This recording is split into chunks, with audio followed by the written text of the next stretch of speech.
All right, Eddie, thank you for being here today. We appreciate you. And we'll get started with the Husky press conference going into the Eastern Michigan game, week 7. Coach, you want to start us off with a statement about last week and then going into this week? Yeah, obviously last week was a tough game for us. We didn't play good in any of the 3 phases, and we have to respond. Adversity is part of life. It's part of the game of football, and how you respond to it goes a long way in determining the type of person you are. And we had a great day of practice today. Got an excellent football team in Eastern Michigan that we going on the road to play. They're good in all 3 phases: offense, defense, and special teams. It's going to be a tremendous challenge, but we got to have a good week of preparation to give ourselves every opportunity to have a chance to win this game.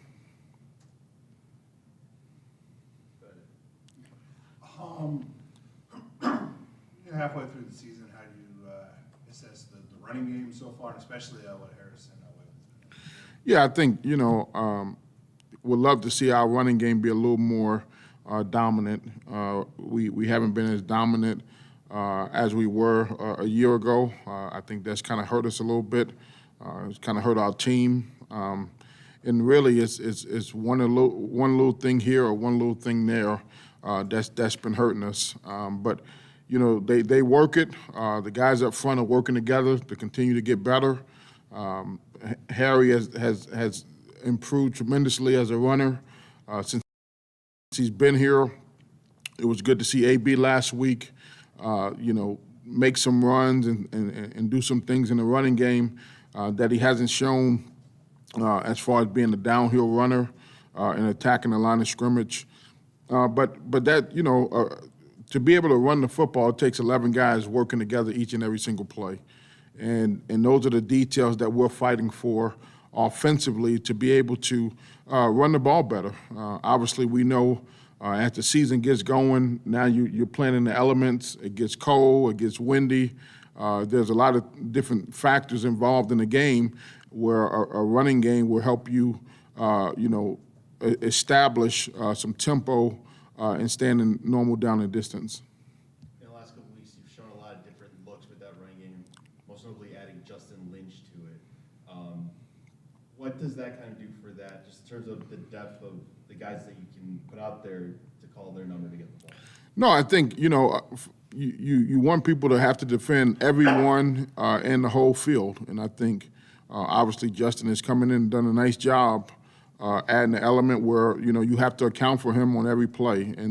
And so just those little things allows some creases to happen in the run game. And so we got to continue to be creative with our ability to run the game and changing personnel packages and changing people and putting people in different spots. And that's the beauty of working as a staff to find those edges of performance. And our staff is doing a good job this week.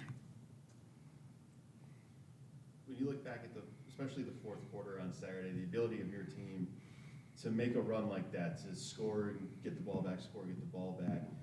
Obviously, you don't want to be behind the 8 ball that much, but the ability to, when needed, make those plays and get back in the game in a hurry has got to feel good going into a week like this, where not that you really don't plan for it, but that you have that ability to do so. I think the thing that was encouraging was the fight of our players to finish the game, regardless of the score in the situation.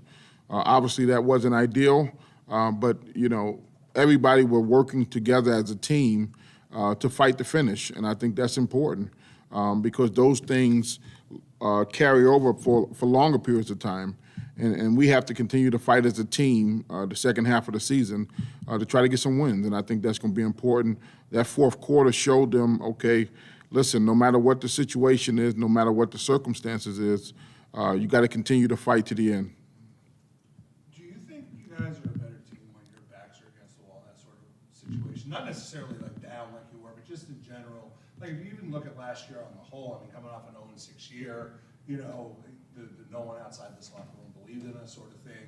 Do you think you guys are a better team in those sort of situations? I think that's hard to quantify, to be honest with you. If we make a couple plays here or there early in the season, it's a completely different thing. It's not like, guys didn't play well. They played well. We didn't make plays in critical moments to win games. And so I'm not going to say we are a better team with our back against the wall. I just didn't think we didn't make the play when needed. And that's, that's what happened in the first half of the season. The second half of the season, we have to be able to, in those critical moments, make a play. And if, I think this would be a great, study, because right now our backs are against the wall. So how are we going to respond the second half of the season and try to finish the season the right way? Looking at Eastern, they're a team that wants to run the ball as well. Samson Evans is a very good running back from the area.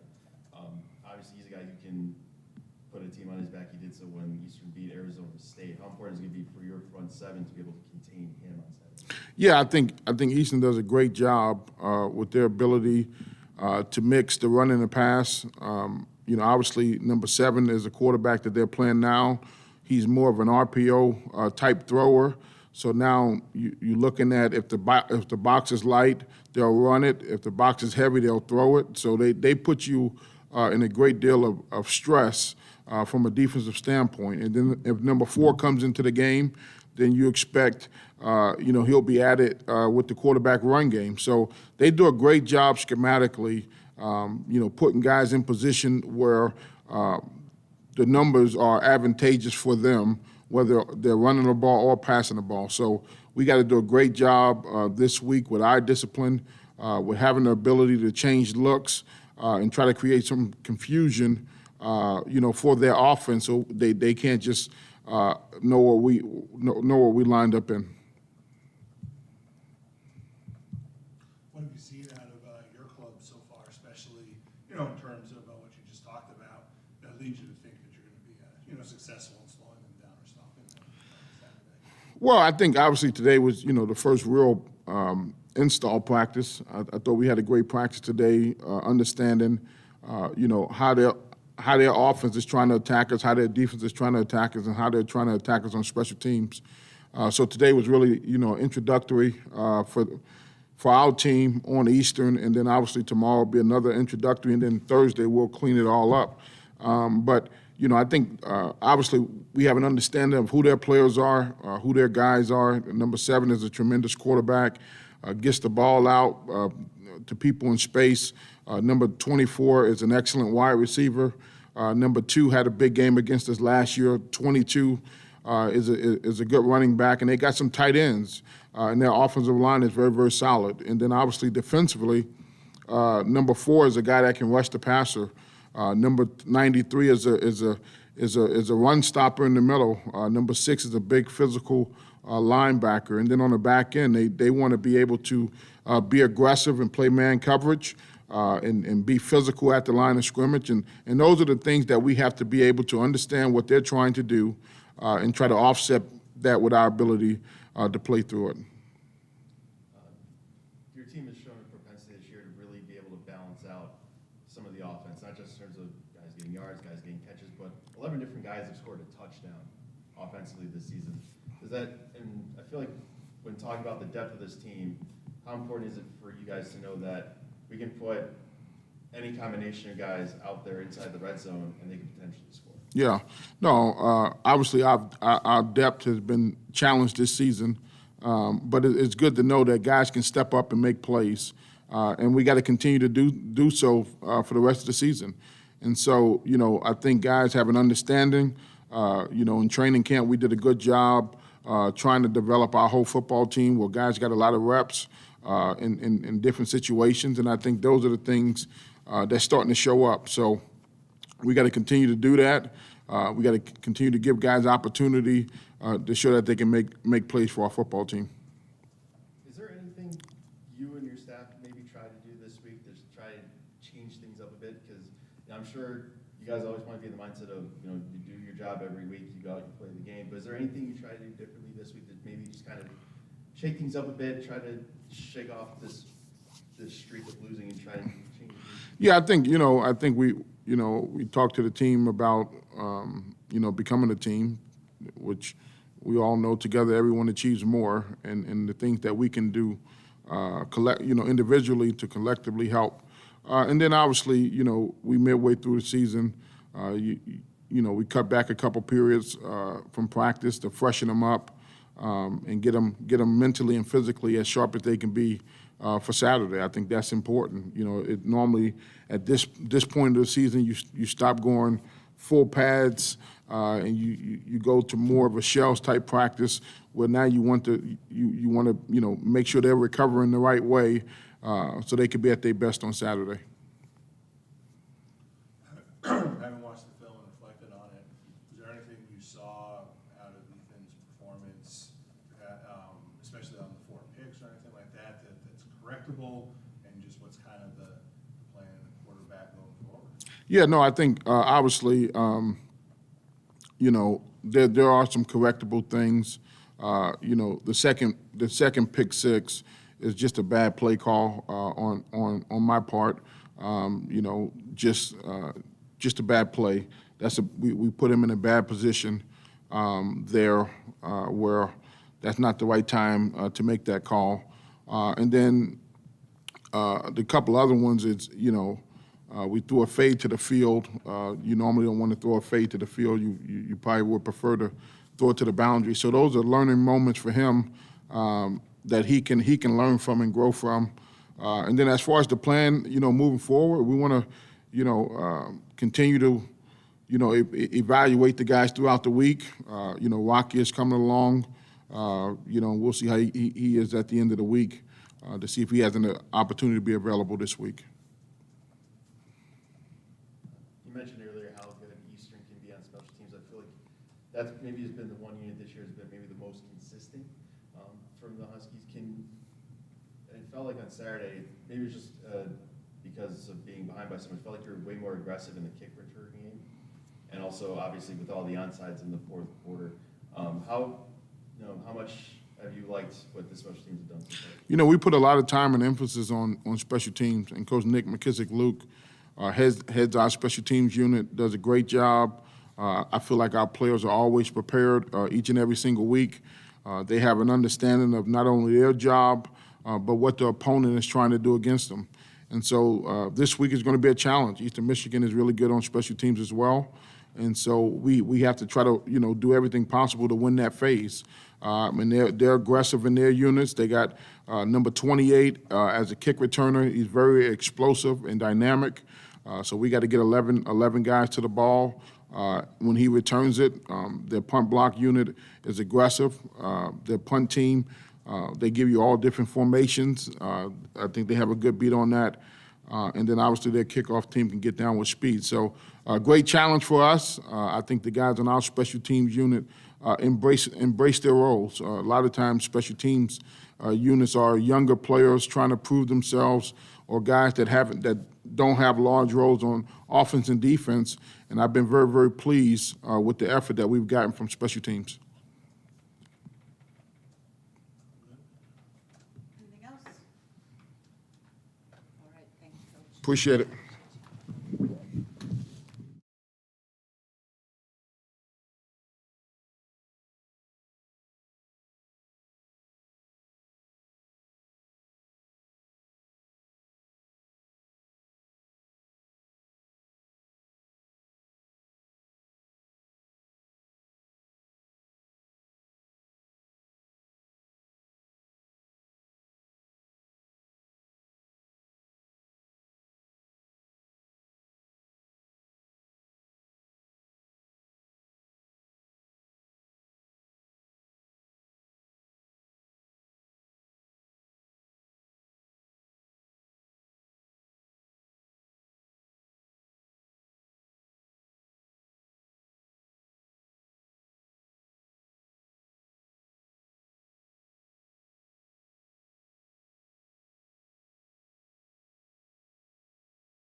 Make it work.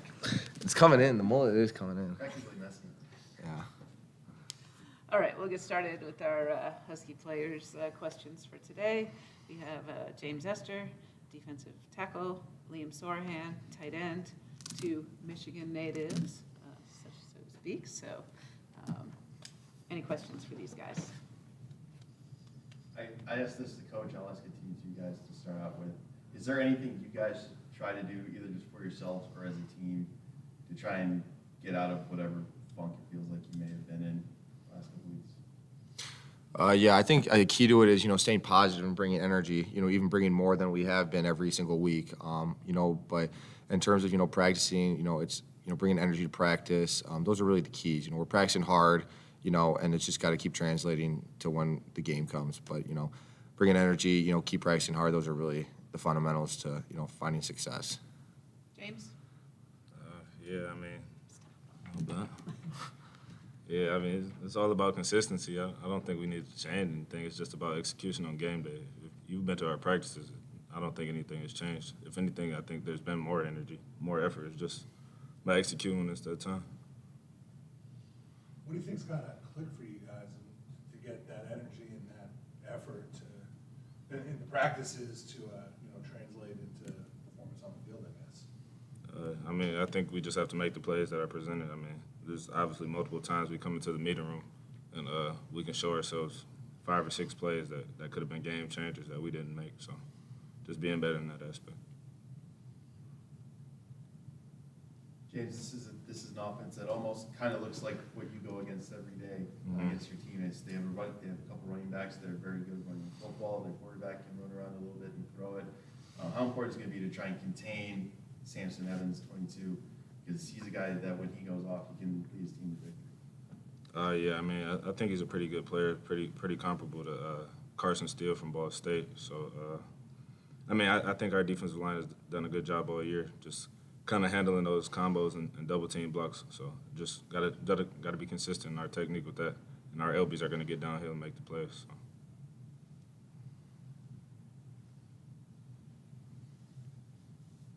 I'm talking about going back to Michigan. Obviously, you guys that do this multiple times a year, maybe it's one of the reasons you chose NIU so you could play back in Michigan on occasion. So let's talk about, playing these games against Eastern, Central, Western, and maybe seeing familiar faces and just kind of, heading back there on a regular basis. Liam? Yeah, I love it. Not all of my friends, have been able to come out to, here, being so far away. But anytime I get to go home, there's always one or two that'll come to the game. I'm actually pretty excited. I got a big group coming to Eastern this weekend, so it'll be fun. It's a little extra motivation, on top of everything we already have been going through and everything we already do. So, I'm excited to get out in front of them. They haven't seen me play in a while, so, I have to perform well. So it's fun. It's a fun experience. Yeah, for me, I didn't have any offers from any of the Michigan schools. So, every time I step on the field with them, it's just I'm gonna show them that I'm better than everybody you just took. So, to me, that's what it is. Liam, did you get any offers from? No, I did late in the recruiting process from a few, but by no means they were interested in me. So like James said, I always think about that. Liam, the balance from the offense in terms of the number of different guys that have scored this year, you being one of them, adding your 2-point conversion Saturday, it just shows how balanced this offense can be, where you can throw any combination of guys out there on the field, and if somebody can get the ball, they have the potential to score. Yeah, I think it's great. It just shows our depth. We talked about that. I think Coach Hammock has talked about that. It just shows, the amount of preparation we have and the amount of confidence we have in our players to go out there and execute. Offensively, we'd love to start earlier and faster, being more consistent earlier on. And that's something that we're improving on the practice field and the way we practice and the way we start our practices. But yeah, it's really reassuring, as players and as coaches, to have confidence and see people having success, after maybe not coming in and being the starter, but coming in and making plays when it's their turn to make plays. That's really the key. Just whenever your number's called, you got to make the plays, you got to be consistent, you just got to be reliable. And I think we have a lot of guys that have been able to do that. What can be a big thing for you guys in terms of getting off to that fast start? Is it just being able to consistently move the ball, get a couple first downs on that first And obviously, points are big no matter what. Yeah, I think really, once we get that first down, that's always the key for us, moving. Obviously, we talk about it. First down is obviously the most important one. That gets everything going. So when you have a good first play, that gives you confidence the rest of the drive. It opens up the playbook. I think so being efficient on first downs is really, beneficial for us, and continuing drives and starting, off a series. I think that's really great for us. James, your crew on the line have done a good job getting into the backfield. There's, I think, 12 or 13 tackles for loss from you guys, especially against this Eastern team that really wants to control the clock like you guys do. How important will it be for you to get in the backfield and kind of put them in second and third and long? Because they're a team that is pretty good on third down. Yeah, I mean, definitely going to be important to just get in there and cause havoc, and I think we have the ability to do that. I think we're doing some things this week that'll make that better for us as a defensive front, so I'm ready to get after. Talk about a little bit, just as leaders and as some of the veterans on this team that maybe have been through some of the ups and downs through your career. How do you, help out the younger guys and, keep them motivated and keep them on the track of doing what we need to do through the year, James? Yeah, I mean, obviously, we have a lot of guys who've experienced losing, and we have a lot of guys who've only experienced winning. So, I think we have a lot of experience on both of those ends. So I feel like it's just about understanding like how to continue to move forward and not get lulled to sleep by the mundane of every week. Because every week you still have to come back, you have to work the same. It didn't matter. And this is what we were doing when we weren't winning and when we were winning. So it's just guys understanding consistency and understanding that success is never going to be instant. I think also key for us, knowing this back half of the season, is that we still have a lot to play for. You know what I mean? There's a lot still left on the table for us, and our type of guys and who we have in our locker room, they're never going to be type to pack it in or anything based on the previous results that we've had. Everyone's always looking forward. And like I keep talking about, you can see it in our practices. Like, we are still playing for a lot. No guys are giving in to anything. No one's feeling sad for themselves. I think that's great, and I think that starts with a lot of the older guys. Set the tone, like in practice, like I keep saying. Liam, Coach mentioned earlier just how good special teams can be this year, just because a lot of guys buy in. It's not just guys that aren't necessarily in the starting 11s on either side of the ball, but guys that are experienced, like want to go out there and know how important special teams can be in terms of flipping field position, making big plays in the game. Obviously, you're on coverage. Just what is it for you to be part of being out on special teams? Yeah, you got to take pride in it. It's a whole third of the game, and it changes the game more than people really realize. People only really think of it when something happens, but for us, we harp on it every day. We start our meetings every morning with special teams. We go over, their looks, what we can do better, and we'll throw out some game plan ideas, like you saw last week with us recovering those kicks. And I think it's a great job, and it's a great idea, to get everybody involved. That's also what you were just talking about, getting lulled to sleep. You're keeping everybody involved and making sure that everyone has a chance, make a difference. The way we stress our special teams allows everyone, have the ability to make plays when called upon. All right. Anything else for the Huskies today? All right. Thank you, guys. Appreciate you. Thank you.